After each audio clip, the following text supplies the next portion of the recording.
তুমি যদি থাকো আমারই পাশে, আমি পাথরের ফুল ফোটাবো শুধু ভালোবাসা দিয়ে।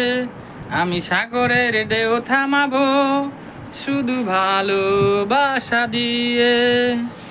তুমি যদি থাকো আমারই পাশে, তুমি যদি থাকো আমারই পাশে।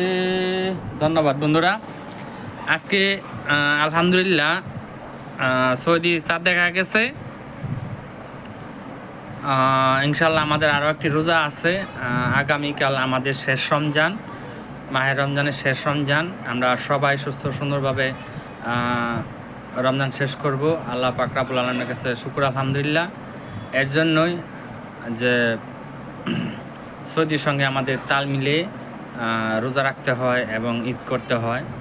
তো সৌদি যদি আজকে চাঁদ দেখা যায় তো কালকে ঈদ, আমাদের কালকে চাঁদ দেখা যাবে পরশু ঈদ, এরকমভাবে। তো ঘান্ডার মিনিংসটা হলো এটাই যে গত 1 মাস যাবৎ আমরা কোনো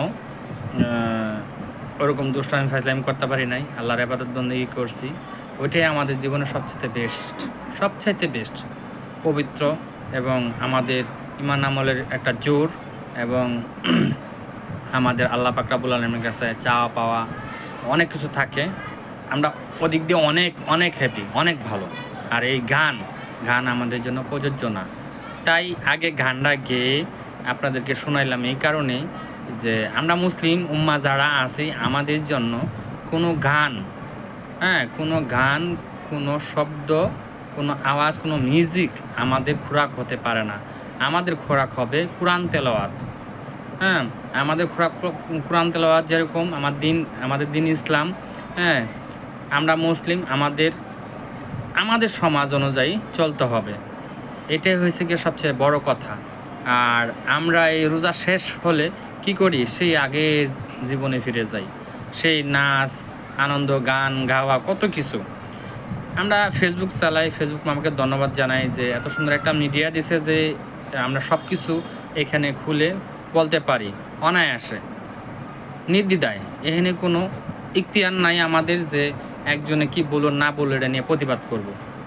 আমাদের এই জিনিসটা মানতে হবে, সব ধর্মই যার তার ওইভাবেই চলা উচিত। যেহেতু আমরা মুসলিম, আমাদেরকে আমাদের ঈমান আমল দুটাই, ঈমান আমল এগুলা বজায় রেখেই আমাদের কাজকর্ম করতে হবে এবং আমাদের ইসলাম ধর্ম অনুসারে আমাদের যেগুলো যা করার দরকার তা করতে হবে। যেমন 5 ওয়াক্ত নামাজ আমাদের জন্য ফরজ।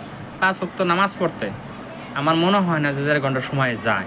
আমরা এই 1.5 ঘন্টা সময় যদি 5 ওয়াক্ত নামাজে দেই, ওই গানটা না গেয়ে দুষ্টামি না করে, তাহলে আমাদের জীবনের এমন কোনো সময় নষ্ট হওয়ার কোনো কথা না। এর জন্য কথাটা সবার মুখে তুলে ধরলাম। এর জন্য অতি ফার্স্ট আমি গানটা শোনাইলাম। আশা করি সকলেই আমার কথাগুলো মনোযোগ সহকারে শুনবেন। আর সকলকে ধন্যবাদ জানাই। আলহামদুলিল্লাহ, খুব সুন্দর আমাদের 29টি রমজান চলে যাচ্ছে। আমরা রমজানকে বিদায় জানাবো খুব সুন্দরভাবে। এবং প্রবাসে যারা আছে অনেক কষ্টে আছে। এই যে আমরা ঈদ করব বাংলাদেশে, খুব আনন্দ, কাপড় চোপড় কিনে, বউ বাচ্চা, ছেলে মেয়ে, মা বাপ, ভাই বোন নিয়ে কত সুন্দর ঈদ করব। কিন্তু দেখেন বিদেশে যারা থাকে, ভাই বোন যারা গেছে, তাদের চোখের পানি ফালা ছাড়া কোনো উপায় নাই। টাকা ঠিকই কামায়, টাকার মূল্য অনেক কিছু তাদের কাছে। তো বিদেশ যে ভাইগুলো আছে সবাইকে জানাই ঈদ মোবারক, ঈদ মোবারক, ঈদ মোবারক। সবাই আমার জন্য দোয়া করবেন, আমি আপনাদের জন্য দোয়া করি। যেহেতু মা ভাই বোন ছাড়া এখানে ঈদ করতেছেন, ঈদ খুব আনন্দ আরামে আশা করেন। আমি আপনাদের জন্য সবসময় দোয়া করি। জাযাকাল্লাহ খাইরান। আসসালামু আলাইকুম রহমতুল্লাহ।